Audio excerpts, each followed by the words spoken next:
my training cycle leading up to this, one Portland Track Festival, but then unfortunately 2 weeks ago I tested positive for COVID. So I wasn't even sure if I'd race here. I didn't know if I'd recover in time, but I'm so happy that I was able to do it, and it ended up not impacting me too much. But I do feel like it takes so much for the stars to align to be able to make a U.S. Olympic team. It's incredibly difficult to do, and it didn't happen this year, but I do think I'm capable of it.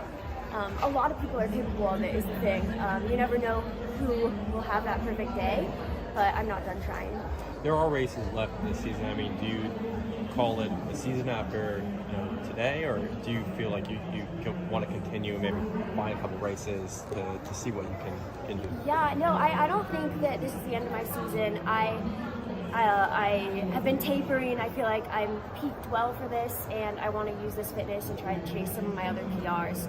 In Europe? I mean, where would you consider going? I don't know. I mean, if there are any race directors out there that want me to race, like, my schedule's open. I only planned my life through today, so nothing is on the schedule.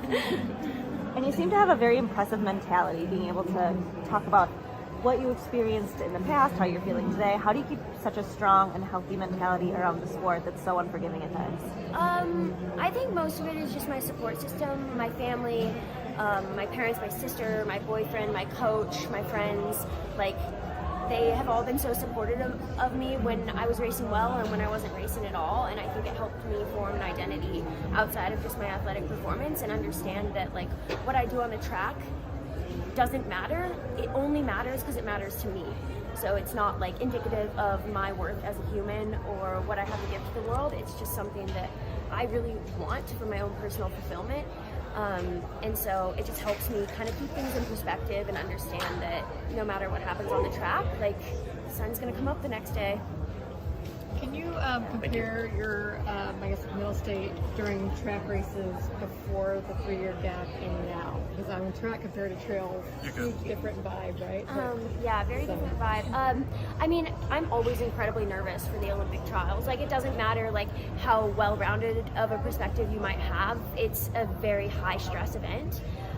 And so before the race, I literally told my coach, I was like, is there anything you can say to me right now that'll make me stop feeling like I'm gonna throw up, pass out, and cry? And he's like, honestly, like, you just gotta sit with it. That's how it's gonna feel, but like, it's all fine, it's valid, and just channel that into your race. Were you teammates with Marissa in college?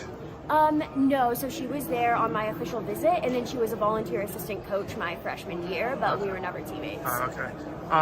But did you have much of a relationship with her, both being Boise State alums? Or? Yeah, like, I mean, we have like an acquaintance sort of friendship. We know who each other is. Her coach, Pat McCurry, was the mid-distance coach when I was in college, so we kind of mutually know him, and like, we'll always say hi around races and stuff like that. Like, I don't know her super well, but I follow her, and I mean, I know she had an incredible race today. She's been so consistently up in the top 5 at U.S. championships, and so to just see her persevere through everything, she's had so many injuries, she's had a kid, she's a mom now, to see her now like make an Olympic team is just really inspirational. It makes me feel like it's always possible if we just keep showing up. How'd you feel about your race today?